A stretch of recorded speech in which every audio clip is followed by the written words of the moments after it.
feel like we're going to stumble on something really, really special today. I think what we're going to do is expose ourselves, but probably not as much as the other episode idea that we have, that we will find out either next time, depending on when we put these episodes out. Oh, yeah, I know which one you mean. But welcome back, everybody. This is Women! And today we're presenting you with something really, really special. A fanfic from somewhere that we don't know yet. So basically, we have both written one, and we're going to be reading it together to you and to each other. I don't know what Jen's written, and Jen doesn't know what I've written. So it's going to be very...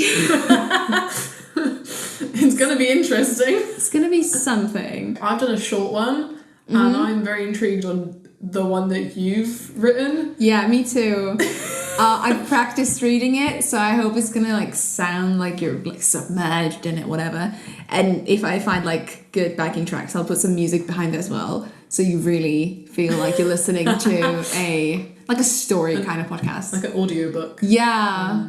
Yeah. I'll listen to a few of these. They are good. So, guys, so we have a shared Google file, and with Jen, whenever she's adding something she doesn't want me to look at, which whenever we do plans for these episodes, we both do them, but she leaves an empty page so I wouldn't scroll further when it says don't read. Yeah. Or she doesn't trust me. Or I'll put you're gay, and then this page afterwards is the actual stuff I've written.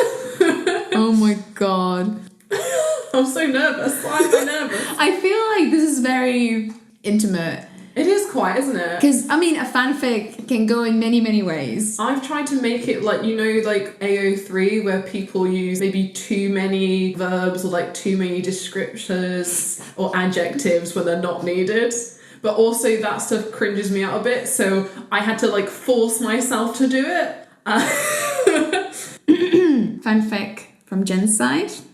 Take it away.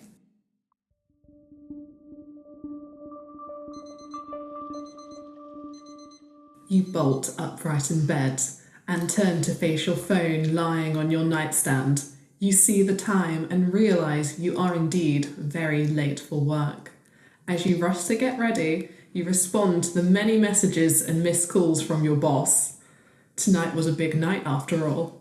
You rush into the venue and straight to catering. You grab the nearest platter and begin serving guests.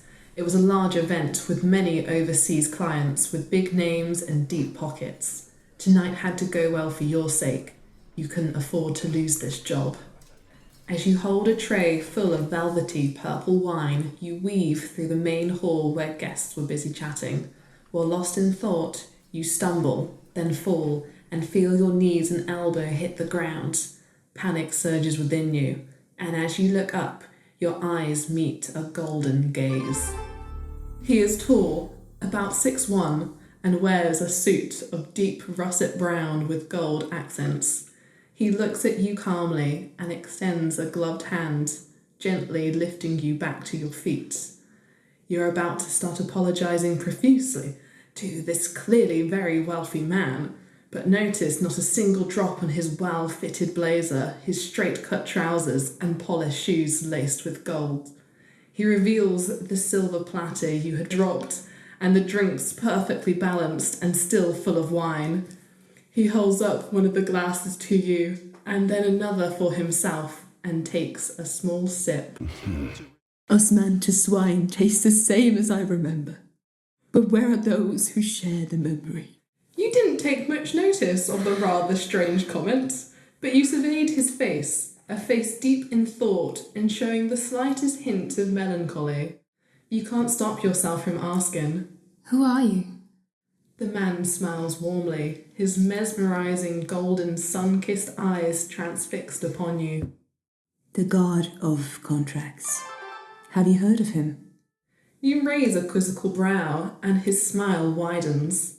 Of every person he comes across, and every ship that crosses the harbour. After all, only in being able to do so can he memorise all of the contracts he holds. The man then asks for your name, and you give it freely, without hesitation. Is that the name I should use on the contracts? I have a great many names, though when on leave I tend to go by Zhongli. And you? What name will you be signing on this contract? Again, you give him that confused look. I only have one name. Well then.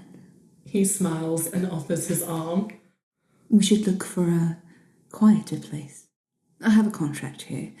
Care to take a look at it together? I love the voice so much. I love how you were like, oh my god, it's Zhongli. No, so it was literally the line, wears a suit of deep russet brown and cold accents, and I was like, there's no way, right? I looked at you and I went, there's no way, right? And then you kept reading and I was like, laced with gold, there's no way, right? And then as I scrolled down and saw Osman, I was like, oh, okay. Do you recognize all of these lines? Yeah, it's from his what he says. All of them. Some of them I've slightly changed, but all of them pretty much are his voice lines from the game. But where are those who share the memory? For people who don't know, who haven't heard our latest episodes about Genshin Impact, it is Zhongli from the Genshin Impact, who Hella, as we all know, loves very dearly. I very much do. There are only a few things that in my life that get to share me, and he is one of them. I am his. He is mine. But that was beautiful, Jen. It was short, exactly how you said, but I feel like it could be one of those that, guys, if you really enjoyed it, we will write more to it. And then we'll label them down so soon there's going to be like a whole... Should I just contribute to the Zhongli fandom, basically? Please! I don't know why we got only the people who didn't like him. Yeah, we need more and more audience members who are like, yes, Zhongli, he's the shit. Let's go. I loved it. I loved the little bit where like, I feel I'm here. I touched it. By the way, the glove as well. Mm-hmm. It's like, he reached out his gloved hand and I'm like, it's Zhongli! Like the fact that I don't even need to read... I don't really have that much information and I immediately knew it was him. Yeah, I tried to just dive straight in, as you do. Okay. He is tall, about 6'1", and wears a suit of deep russet brown with gold accents. Oh, so hot. Okay. Just put that in the intro. Osmanthus wine tastes the same as I remember. But where are those who share the memory? Oh, should I add a line saying... Yes. Thank you. Thank you guys so much for tuning in this week.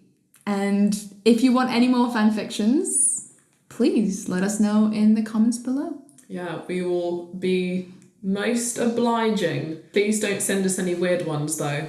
I've seen enough. Anyway, bye! Bye!